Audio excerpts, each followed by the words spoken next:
क्योंकि आप सब स्कूल में हैं या कॉलेज में हैं, तो आपसे अच्छा कोई नहीं बता सकता कि प्रैक्टिकली हम एजुकेशन सिस्टम में क्या चेंजेस लेकर के आ सकते हैं। क्योंकि आज की इस वीडियो को कौन देखने वाला है? लाखों लोग देखने वाले हैं। और वो लोग कौन है? टीचर्स हैं, प्रिंसिपल्स हैं, आपके पेरेंट्स हैं, उसके अलावा एजुकेशन मिनिस्ट्री में जो लोग बैठे हैं वो हैं। तो ऑलमोस्ट सब देखने वाले हैं। तो हम क्या कर रहे हैं, आज उनको सजेशन देने वाले हैं। हम मिल करके, मतलब आप और मैं, हम लोग मिल करके सजेशन देने वाले हैं कि क्या ऐसी चीज़ें हैं जो एजुकेशन सिस्टम में इंडिया में हम कर सकते हैं, छोटी छोटी चीज़ें हैं जो हम कर सकते हैं जिससे कोई मेजर चेंज आ सकता है। इनको देते हैं माइक। सर, पहले तो मुझे विश्वास नहीं हो रहा है कि मैं आपको देख रही हूँ। अभी भी मैं उसको देख रही हूँ, ये सोच रही हूँ कि घर पे बैठी हूँ। अभी भी उसको देख रहे हो? मुझे विश्वास नहीं हो रहा है वो कि भी मैं ही आप मेरे सामने हैं। हाँ। सीरियसली मेरा ये पॉइंट था कि स्कूल्स में जो है एक्सरसाइज एंड योगा हमको एक पूरे बेल में एक तो करवाना ही चाहिए, एक वीक में ही एक करवा दे, ताकि उस तरह हम लोगों का माइंड जो है वो शुरू से शांत रहे, थोड़ा कंसिस्टेंस बना रहे और आराम से रहे। और फिजिकल फिटनेस भी बनी रहे। फिजिकल फिटनेस बनी रहे, जिससे कंसंट्रेशन बढ़ जाएगा और जो पढ़ाया जाएगा उसमें हम बोर थोड़ा कम होंगे। बोर बहुत ज्यादा होते हैं क्या हम जो पढ़ाया जाता है? यस सर, बहुत ज्यादा। यस आप बताओ। सर, स्पोर्ट्स और पढ़ाई का रेशो सेम होना चाहिए। क्योंकि सर हम क्लास में बैठे रहते हैं 5-5 घंटे, कुछ होता है नहीं। मतलब वही बैठे रहते हैं, फिजिकल कुछ होता है नहीं। एक दिन में कितने पीरियड्स होते हैं? 8 पीरियड होते हैं। उसमें से डेली स्पोर्ट्स के कितने पीरियड होते हैं? हफ्ते में एक होता है। हफ्ते में एक होता है? वो भी अरेंजमेंट लग जाता है कभी कभी। तब तो बहुत ही खुंदक बहुत आती गुस्सा होगी, आता है। क्योंकि उसी दिन का वेट करते हो पूरे हफ्ते। तो आपकी बात बिल्कुल ठीक है कि जितने पढ़ाई के पीरियड्स होते हैं, एक दिन में कितने बताए? 8 होते हैं। Yes sir. 8 पीरियड होते हैं, तो कायदे से 4 पीरियड स्पोर्ट्स के होने चाहिए। अगर ऐसा हो गया तो मजा आ जाएगा सर। ये सजेशन बड़ा कमाल का है। अभी देखते हैं थोड़ी देर में प्रैक्टिकली इसको कैसे इंप्लीमेंट करना है। Let's give big hand for him. और बताओ जी, इनको देना माइक। सर, जैसे मेरा पॉइंट है कि हम लोग जैसे स्टूडेंट्स को फेलिसिटेट करते हैं उनकी अच्छी परफॉर्मेंस पर, तो हमें टीचर्स को भी फेलिसिटेट करना चाहिए, जिससे उनका जो इंटरेस्ट है वो और ज़्यादा जो बंद पड़ गया है वो खुल जाए। तो ये मुझे लगता है कि एक इट्स एन एक्सीलेंट पॉइंट। ये कोई छोटा पॉइंट नहीं। Let's give big hand for her. Please. आप लोगों के एग्जाम्स होते हैं जिसमें टीचर्स आपको मार्क्स देते हैं, तो ऐसा क्यों नहीं होता स्कूल्स के अंदर कि एक ऐसा एग्जाम हो जिसमें टीचर्स को मार्क्स देंगे स्टूडेंट्स? उससे टीचर्स के ऊपर भी एक प्रेशर क्रिएट होगा। जैसे आपके ऊपर एक प्रेशर क्रिएट होता है तभी तो नंबर लाते हो। अगर सोचो कोई प्रेशर ही ना हो तो क्या नंबर लाओगे? ऐसे ही टीचर्स के ऊपर भी प्रेशर होना चाहिए कि हर साल में एक बार एक वोटिंग होगी जिसमें स्टूडेंट्स वोट देंगे अपनी फेवरेट टीचर को, और हर क्लास में से एक एक को ये अवार्ड मिलेगा स्टेज के ऊपर आकर के। तो इससे क्या होगा? कुछ इंटरेस्टिंग होगा या नहीं होगा? बहुत मेजर चेंज आ जाएगा, मजा आ जाएगा। क्योंकि अब टीचर्स के ऊपर एक प्रेशर क्रिएट होगा कि भैया मेरे को थोड़ा तरीके से रहना है, सिर्फ बोर नहीं करना है। प्रैक्टिकली स्टूडेंट्स को भी इंटरेस्ट आना चाहिए जो मैं पढ़ा रहा हूं उसके अंदर, तो कमाल हो जाएगा। क्योंकि टीचर्स को और कौन रेट कर सकता है? स्टूडेंट्स ही कर सकते हैं, और कौन करेगा? प्रिंसिपल को क्या पता? वो तो अपने कैबिन में बैठा है, उसको क्या पता? उसको थोड़ी ना पता है कि वो टीचर क्या कर रहा है क्लास में या क्या कर रही है। ग्रेड्स मिलनी चाहिए टीचर्स को। होनी चाहिए नहीं होनी चाहिए? ये ए ग्रेड का है, ये बी ग्रेड, ये तो 3rd ग्रेड आदमी है। होना चाहिए ऐसा कुछ ना कुछ, बहुत जरूरी है। पीछे देना उनको बाइक। सर, थ्योरी के वजह से सर बर्डन पड़ता जाता है, प्रैक्टिकली नहीं समझाया जाता उस चीज़ को। सर इस वजह से बहुत ज़्यादा बर्डन पड़ जाता है बच्चों पे। हमारे यहाँ पे 90% से ज़्यादा थ्योरी है और हार्डली 10% प्रैक्टिकल है। सब एग्री कर रहे हैं इस बात से? कितने कर रहे हैं? हाथ ऊपर कर लो। बहुत बढ़िया जी, सारे एग्री कर रहे हैं।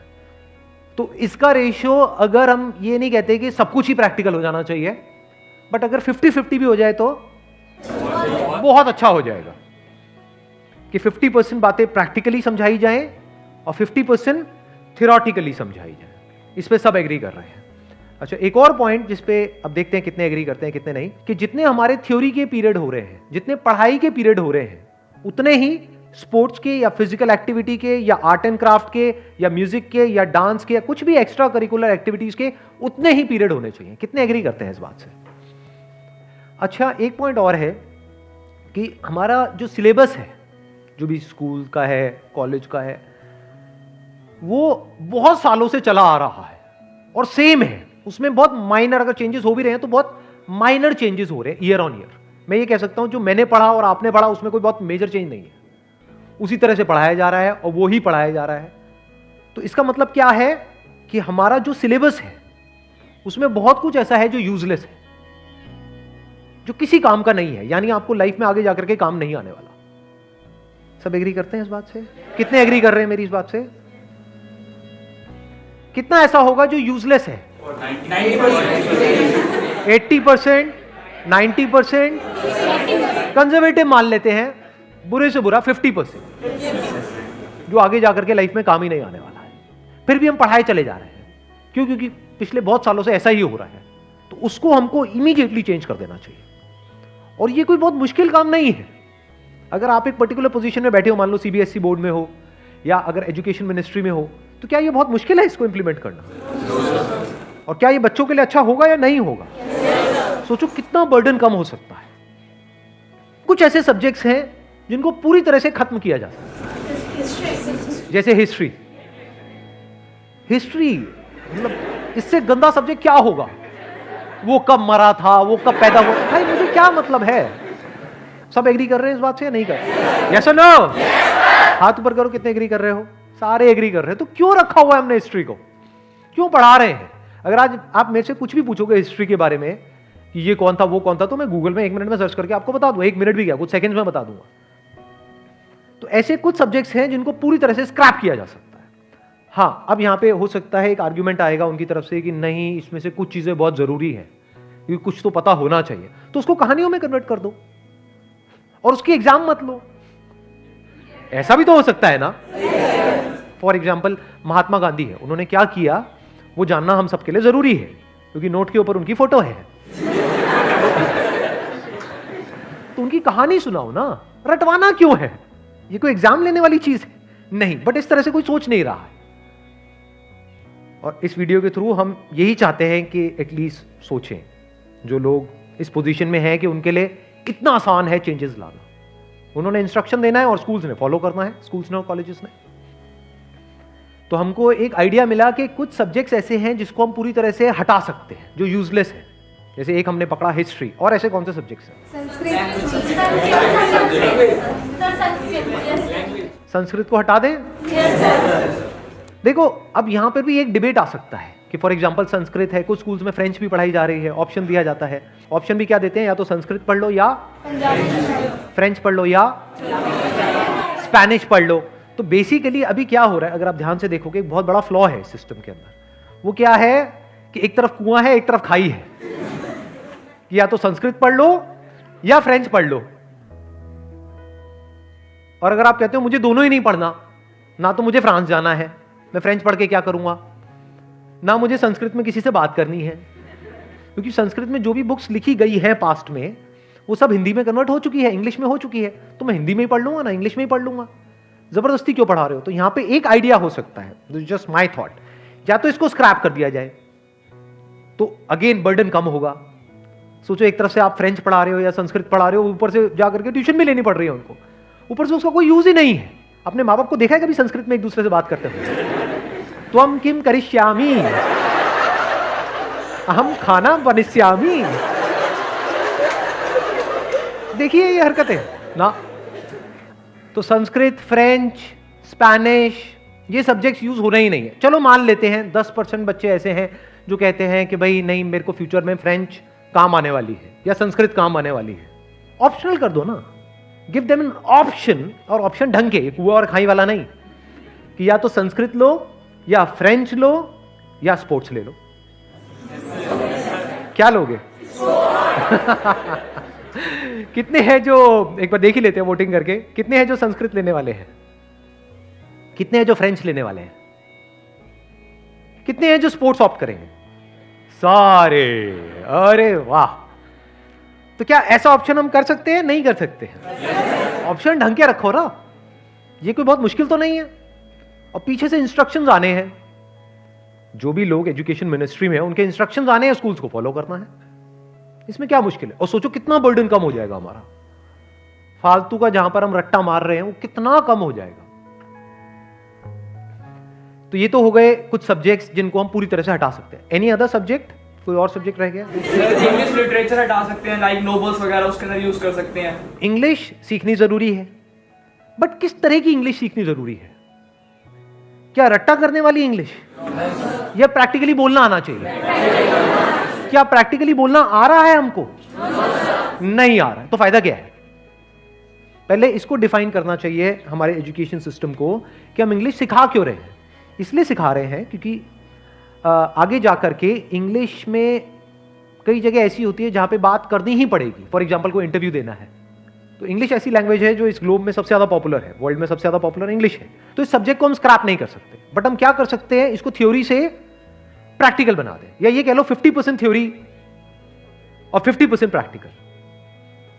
बेसिक्स रख लिए इंग्लिश के, क्योंकि बेसिक्स सिखाने जरूरी है। जैसे कुछ भी खेलना सीखना है तो उसके बेसिक्स पहले आने चाहिए, तो आप बेसिक्स रखो। जो भी एडवांस्ड है उसको हटा दो इंग्लिश में से, सिलेबस में से आपने उड़ा दिया। अब टाइम बचा आपके पास में, उसमें आपने क्या किया, प्रैक्टिकली करवाया। प्रैक्टिकल मतलब क्या? जैसे हिंदी बोलना हमने कैसे सीखा? कहीं से पढ़ करके सीखा है? कैसे सीखा हिंदी बोलना? बात करके। तो भी प्रॉब्लम क्या है, इंग्लिश में बात नहीं होती है घर पे हमारे, यही प्रैक्टिकल प्रॉब्लम है ना। दोस्तों में बात नहीं होती है। दोस्तों में अगर आप इंग्लिश में बोलोगे मजाक बन जाओगे दोस्तों में, तो दोस्तों में आप बात कर नहीं सकते। घर पे जाकर के इंग्लिश में बात करोगे तो जो बची खुशी है वो भी चली जाएगी। तो एटलीस्ट टीचर के प्रेजेंस में, टीचर का बस इतना काम होना चाहिए, जैसे ही कोई कुछ गलत बोले उसको थोड़ा सा करेक्ट कर दिया, बस। मजे की बात ये, टीचर को बोलनी आती होगी इतनी ये उसने भी रट रखा है। अब ऐसी टीचर हायर करो, ये स्कूल्स के लिए है कि भाई ऐसी टीचर हायर करो जिसको इंग्लिश बोलनी आती है। इंग्लिश बोलना सीखना ज्यादा जरूरी है बजाय के रटना, क्योंकि जो भी रट रहे हो वो सब भूल जाओगे, वो सब थ्योरी है, सब बकवास है। हिंदी को जितना मर्जी रटवा दो, जब तक प्रैक्टिस नहीं करोगे हिंदी बोलने की, हिंदी बोलना नहीं सीख सकते। और लैंग्वेज किस लिए है? ताकि आपस में बात करी जा सके, कम्युनिकेट कर सको। तो अगर कम्युनिकेट ही नहीं कर पा रहे 12 साल इंग्लिश सीखने के बाद, तो किया क्या स्कूल वालों ने, ये हमारे एजुकेशन सिस्टम ने किया क्या है? मजाक किया है। तो सोचो अगर हमने आधा सिलेबस हटा दिया और प्लस कुछ सब्जेक्ट्स हटा दिए, तो कितने फ्री पीरियड्स आ गए हमारे पास में? आ गए, नहीं आए? 8 में से 4 फ्री आ गए। अब इन 4 पीरियड्स में क्या किया जा सकता है? मिनिमम 1 पीरियड कंपलसरी होना चाहिए स्पोर्ट्स के लिए डेली, क्योंकि जब हमने इतना सिलेबस हटा दिया तो कितना टाइम बच गया हमारे पास में? तो 8 में से 1 पीरियड तो बनता ही है ना, और उसमें सिर्फ स्पोर्ट्स होना चाहिए और कुछ नहीं। कोई ये सब्स्टिट्यूट नहीं, कोई ये एक्स्ट्रा क्लासेस नहीं, ये फालतू का टॉर्चर नहीं। मतलब डेली 1 स्पोर्ट्स का पीरियड तो होना ही चाहिए।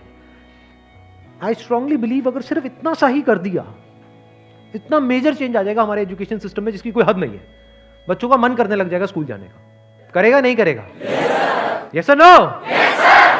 अभी भी हमारे पास बहुत सारा टाइम बचा हुआ है, तो डेली 1 ऐसा पीरियड और कंपलसरी होना चाहिए जिसमें बच्चे की ओवरऑल डेवलपमेंट हो सके। फॉर एग्जाम्पल मेरी वीडियोस दिखा सकते हैं, व्हाई नॉट? मेरी या सिर्फ मेरी नहीं, मेरे जैसे और भी जो लोग हैं उनकी वीडियोस दिखा सकते हैं। आई एम श्योर जब ऐसे काम के लिए कोई भी स्कूल वाले या कॉलेज वाले किसी से भी परमिशन लेंगे, कोई भी मना नहीं करेगा। जो ऐसे लोग भी हैं जो बहुत ज्यादा मनी माइंडेड है, मेरे को नहीं लगता वो भी मना करेंगे।